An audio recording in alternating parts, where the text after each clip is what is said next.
Jennifer Loudon is a personal growth pioneer who helped launch the self-care movement. We hope that you'll enjoy the short interview about the new paperback edition of her book, The Life Organizer, A Woman's Guide to a Mindful Year. There are dozens and dozens of time management books and planner systems on the market. Why create a new one?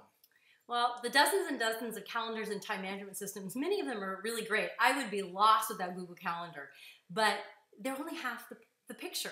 And the Life Organizer book is the other half. It's bringing in our intuition, it's bringing in our heart, it's bringing in our dreams, it's bringing in mindfulness.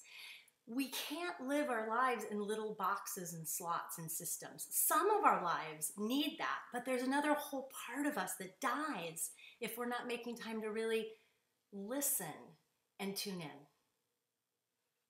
How does life organizing work? When do you do it? Where? You can do it anytime. It's not a big deal. The way that the book is structured is it gives you all kinds of tools that you can drop into your life in 30 seconds, a minute, 2 minutes, when you're waiting to pick up the kids, when you're waiting for a meeting to start, when your head is about to pop off because of stress.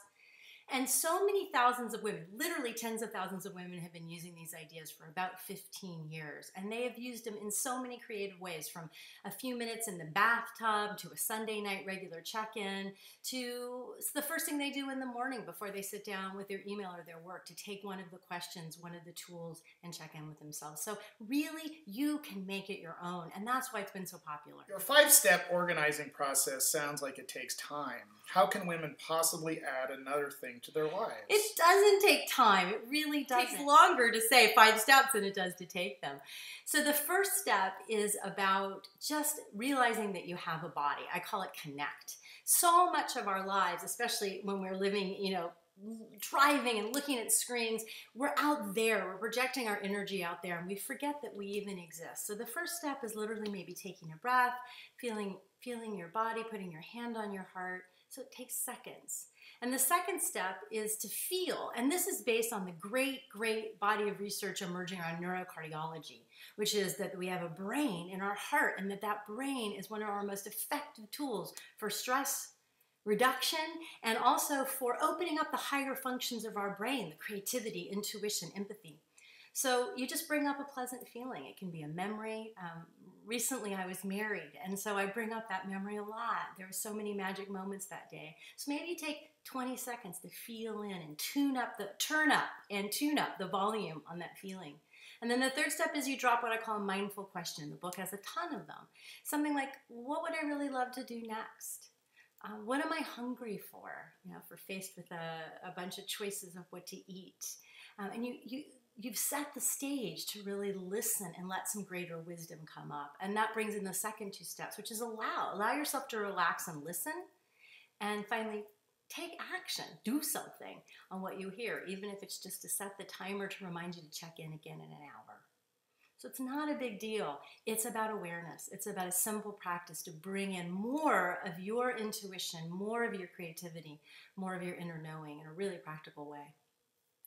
You offer a different way to manage your to-do list in the Life Organizer. What is that, and how does it help tame overwhelm? Well, so much of our overwhelm is our story that we tell ourselves. And so one of the tools in the Life Organizer is to sort what you have to do by have to, could to, and let go of. And what women have reported to me over the years is just the permission to have that frame, to look at their life that way. Everything's not a have to, could do, let go of. Begins to open up the idea that overwhelm might not be this force that's always bearing down on you in your life, but it might actually be something you have a relationship with that you can choose to change. What's the Berlin Wall of busyness, and why are you dedicated to dismantling it? I think the Berlin Wall of busyness is this constant conversation in the media, in our family lives, in our workplaces. I'm just so busy. It's this badge of honor for being, again, overwhelmed. Like we're more important because we have so much to do. I believe it's one of the prime things that's eroding our humanity, our empathy, our ability to connect with each other. I think it's helping to keep us tuned out to what's really going on in the world with climate change and many of the things that we could be taking real action on to help ourselves, we tune out because we feel we're so busy and overwhelmed. And we get home at night and all we want to do is, eat junk food, watch a bunch of, binge watch things on Netflix, what I call shadow comforts in the book. So the Berlin Wall of busyness, to me, is really the purpose of the Life Organizer, to help us begin to see that it's an illusion, that we don't have to continue to live this way, and that we can make choices. What is the most powerful change that happened to someone from using your Life Organizer? It's not someone I know. As many people as I know and have worked with one-on-one and in groups that have used this book. But it's a story on Amazon, and it's a story of a woman who felt like she hadn't been living her dreams. She had raised her kids and had really given up on something that had been incredibly important to her. I think she said something like maybe 20-some years, 26 years. And the book popped open for her the possibility of pursuing that dream. And within a number of months, very short, she was working back in the theater again, which had been her dream. And it dismantled for her this story that she had to keep doing everything for everybody else. So that's probably the story that always comes to mind first, is that the idea that by actually slowing down and listening and asking questions like, what do I want? We might actually change our lives in a way that's very organic and incredibly exciting.